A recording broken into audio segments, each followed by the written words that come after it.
Hey there, I'm Julie, Fei-Fan, Balzer, and you might be able to hear from my voice that I'm sick this week. But I'm just gonna let the voice. I'm gonna go with Kathleen Turner Sexy instead of some weird frog, right? Let's call it that. So this week I wanted to share a video that I made that's kind of an abridged history. This is for a quick group, but I thought you might be interested just to see it. It's a little bit of a story of sort of how my art has evolved over time. So enjoy.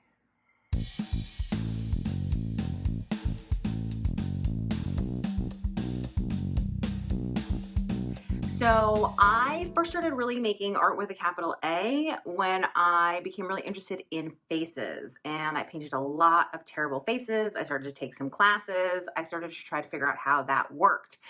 And when I finally sort of hit what I felt was my style, my stride, it was kind of loose with this black outline and, emotional, not totally realistic, more of an expressionistic painting. And then I took more classes and I went to lots of museums and I started to absorb the art around me. And I started to bring in lots of different kinds of tools. So this piece actually, that's a screen print from a screen that I made, from a photograph I took of my ex-husband. It's got house paint in it. It's got, the base of it is actually fabric that I stitched together, that I had dyed and then sewed. It was just like taking a lot of the things that interested in me and starting to bring them together. So at the time I lived in New York City and I had taken this class at MoMA, at the Museum of Modern Art, and I had asked the instructor afterwards if I could show him some of my work and he'd give me some feedback, because I'd never really taken like art classes, and I didn't have anybody to go to ask about sort of how I was doing. And so he was very nice and he said, listen, I feel like you haven't paid any attention to the backgrounds behind your portraits, right? They're just kind of there. It's like a portrait on space. And I really took that to heart. And so as part of that, trying to get into backgrounds, I discovered abstract art. I mean, I didn't discover it, it obviously existed, but I started exploring for myself what abstract art was, and I really fumbled through it for a long time. So as I fumbled, the faces were still very much there. You can see this is a super abstracted face that I did. This was right after I had been through Golden Artist Educator training, and they had given us tons and tons and tons of free paint. And so for the first time in my life, I was like, let's do impasto. Let's make the paint really thick. Let's go for it.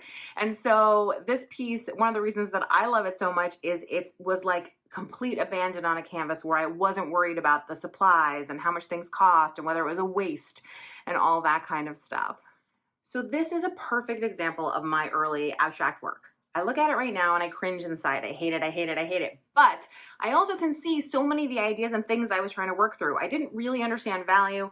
All the color stuff I was doing was totally just instinct. I do love pattern. I do love that kind of stone shape, but it's just, the design things weren't there. So I started to go on a journey of teaching myself all of the elements of art and the principles of art, and trying to really understand sort of the mechanics of art.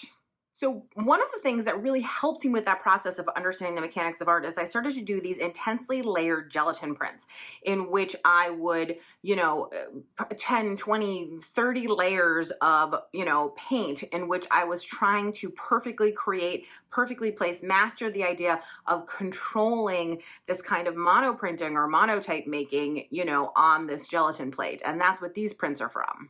So as a side note, I think it's important to just look at this piece. This is a block that I carved and printed, and say that I've been a working artist making a living at art since 2012, and most of that has been through teaching.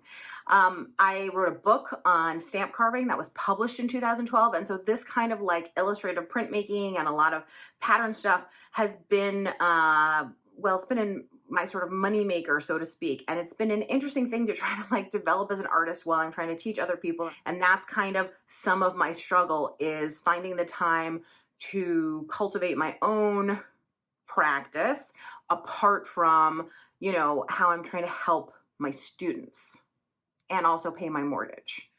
So in the last few years, one of the things that has happened is I feel like I have gotten a lot of the mechanics out of the way, not entirely. That's a whole lifelong struggle in some ways. But I've now started to be able to bring in ideas to my work, like really think, what am I trying to say? And as well as combine all the things I like. So this ginormous quilt that you can see here, this is a, combination of fabrics that have been screen printed, block printed, painted, dyed, all sorts of stuff that I've hand, created my own fabrics. And here you can see I'm starting to have a real understanding of value.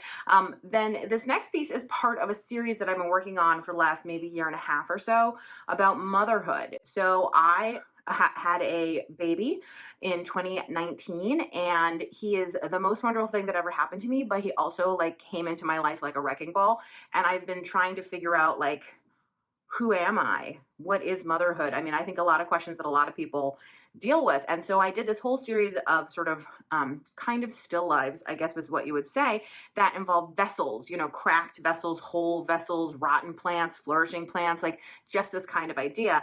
And now I'm sort of moving into something with this concept of motherhood that's more about maps. So this piece, which I love, is a mixture again of screen printing, monoprinting on the gelatin plate, of collage, of drawing, of lots of the things that I love, all combined in one. My work is always going to be skating at the edge of visual cacophony. That's my style. It's part of also, I think, my personal identity, both as a biracial woman who passes for white. It's sort of like, what do you see? What do you think you see? Can you tell what it is that you're actually looking at? What happens if you look closer? So if you're interested in learning more about art, about going on the same journey that I did, I hope that you will check out all of my online classes and my monthly membership. I'd love to see you there over on my classroom site at balzerdesigns.com. Thanks so much.